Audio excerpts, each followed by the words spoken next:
کتنے ہی لوگ بڑے شوق و ذوق سے درود شریف کا صبح و شام بکثرت ورد کرتے ہیں، لیکن وہ اکثر یہ کہتے نظر آتے ہیں کہ بھئی ہم درود شریف پڑھ رہے ہیں تو ثواب کے علاوہ ہمیں کچھ فائدہ نظر نہیں آ رہا۔ یعنی ہم طویل عرصے سے درود شریف پڑھ رہے ہیں، لیکن ہمیں جو درود شریف کا فائدہ پہنچنا چاہیے، جو اس سے فیض حاصل ہونا چاہیے، تو سوائے ثواب کے ہمیں کچھ بھی نہیں مل رہا۔ ہم بہت پریشان ہیں، درود شریف تو پڑھ رہے ہیں لیکن فیض ہی نہیں مل رہا۔ تو ایسا کیا کریں کہ ہمیں درود شریف سے فیض حاصل ہو اور ثواب کے ساتھ ساتھ ہمیں دنیاوی فوائد بھی حاصل ہوں؟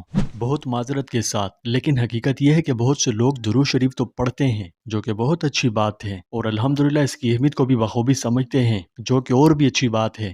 لیکن ایک پریشانی یہ ہے کہ اکثر لوگ ایسے ہیں جو جانے انجانے میں درود شریف پڑھتے وقت چند ایسی غلطیاں کر دیتے ہیں جو درود شریف کی مٹھاس کو کم کر دیتی ہیں، تو ان کی اصلاح کرنی بہت ضروری ہے۔ اب وہ مسٹیکس کیا ہیں اور درود شریف پڑھنے کا صحیح طریقہ کیا ہے، یہ آج ہم آپ کو انتہائی آسان اور بہت ہی عام فہم انداز میں سمجھائیں گے۔ یہ بہت اہم اور بڑی معلوماتی ویڈیو ہے، اس لیے آخر تک اسے لازمی دیکھیں۔ پیارے دوستوں، ہمارے چینل پر دوبارہ خوش آمدید، جہاں ہم اسلام کی خوبصورت تعلیمات شیئر کرتے ہیں۔ یقین کیجیے اگر آپ نے ان مسٹیکس کی اصلاح کر لی اور درود شریف صحیح طریقے سے پڑھنا شروع کر دیا تو اس کی طاقت کا مشاہدہ آپ اپنی جاگتی آنکھوں سے دیکھو گے۔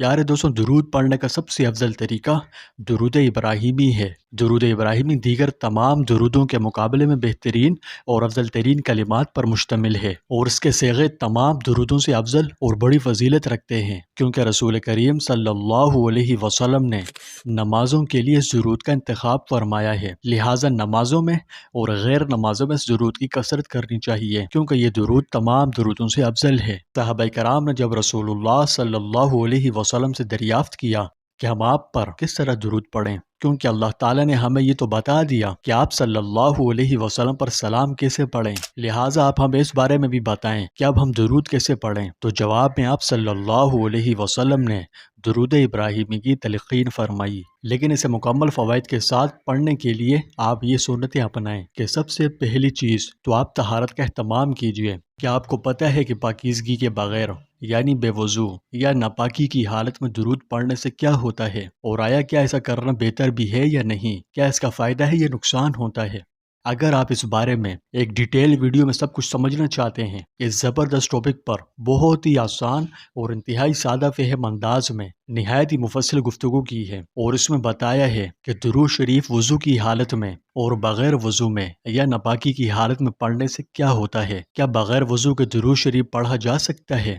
تو بہرحال اگر آپ اس بارے میں جاننا چاہتے ہیں تو اس ویڈیو کے ڈسکرپشن میں اس کا لنک میں دے دوں گا، جس کا ٹائٹل ہوگا کہ کیا درود شریف بغیر وضو یا ناپاکی کی حالت میں پڑھا جا سکتا ہے، تو آپ اسے کم از کم ایک دفعہ لازمی دیکھیے، کیونکہ جب تک آپ یہ مسئلہ نہیں سمجھیں گے اب تک آپ کو درود شریف کا فیض مشکل ہے ملنا، اس لیے آپ یہ درود شریف پر یہ ویڈیو لازمی دیکھیں، ٹھیک ہے جی؟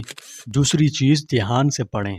تیسری چیز، کلمات کی مکمل ادائیگی کریں، یعنی کٹے پٹے الفاظ مت کہیں، بلکہ الفاظ پر غور کرتے ہوئے خوب ذوق و شوق سے دھیان سے درود پڑھیں۔ چوتھے نمبر پر ہے کہ اپنی دعاؤں سے اسے درود شریف کو جوڑیں، یعنی جب بھی آپ دعا مانگیں تو اول و آخر درود شریف لازمی پڑھیں، پھر درود کے بعد اپنی حاجات پیش کریں۔ علماء کرام وہ فرماتے ہیں کہ جمعے کے دن درود خوب کثرت سے پڑھیں، کیونکہ ایک حدیث شریف میں رسول اللہ صلی اللہ علیہ وسلم کے فرمان کا مفہوم ہے کہ تمہارے دنوں میں سب سے افضل دن جمعے کا دن ہے، لہٰذا اس دن مجھ پر کثرت کے ساتھ درود شریف پڑھو۔ ویسے عام دنوں میں بھی آپ درود شریف پڑھ سکتے ہیں، کوئی قید نہیں۔ اگر آپ درود شریف پڑھنے کے افضل اوقات یا یوں کہیے کہ خصوصی اوقات جاننا چاہتے ہیں تو اس ویڈیو کا لنک میں اسی ویڈیو کے ڈسکرپشن میں دے دوں گا، تو آپ اس ویڈیو کے بعد اسے بھی کم از کم ایک دفعہ لازمی دیکھیں۔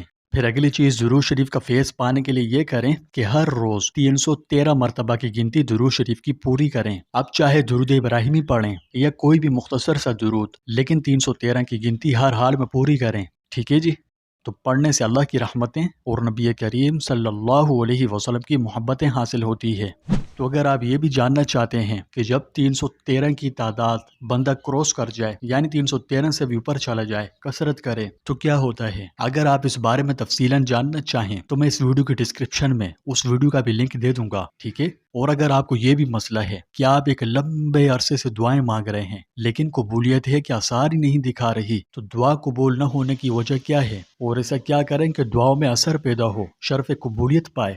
تو اگر آپ اس حوالے پر بھی ویڈیو دیکھنا چاہیں تو میں نے اس پر بھی کئی ویڈیوز بنائی ہوئی ہیں۔ اللہ پاک بہت مہربان ہے، وہ بندے کو اتنا نوازتا ہے جس کی کوئی حد ہی نہیں، بشرطے کہ ہم مانگنے والے تو بنیں، ہمیں مانگنے کا طریقہ تو آئے۔ تو اب یہ مانگنے کا طریقہ سیکھنے کے لیے کیا کریں؟ اس ویڈیو کی ڈسکرپشن میں لنک موجود ہے، ٹھیک ہے جی۔ ابوالحسن شاذلی رحمۃ اللہ علیہ نے کہا ہے کہ میں اپنے ایک سفر میں تھا، ایک رات میں نے ایسی جگہ گزاری جہاں درندے بکثرت تھے، درندے میرے بالکل قریب تھے۔ پہلے تو میں خوفزدہ ہوا، پھر میں ایک اونچے ٹیلے پر بیٹھ گیا اور درود شریف پڑھنا شروع کر دیا، کیونکہ حدیث نبوی ہے کہ جو شخص ایک بار مجھ پر درود بھیجتا ہے اللہ تعالیٰ اس پر 10 رحمتیں نازل فرماتا ہے۔ اس لیے جب اللہ تعالیٰ مجھ پر رحمت نازل فرمائے گا تو میں ساری رات اللہ کی حفاظت میں گزاروں گا، درندے مجھے کوئی نقصان نہیں پہنچا سکیں گے۔ تو میں ساری رات درود شریف پڑھتا رہا اور ساری رات میں کسی چیز سے نہیں ڈرا، اللہ نے ساری رات درود کی برکت سے میری حفاظت فرمائی۔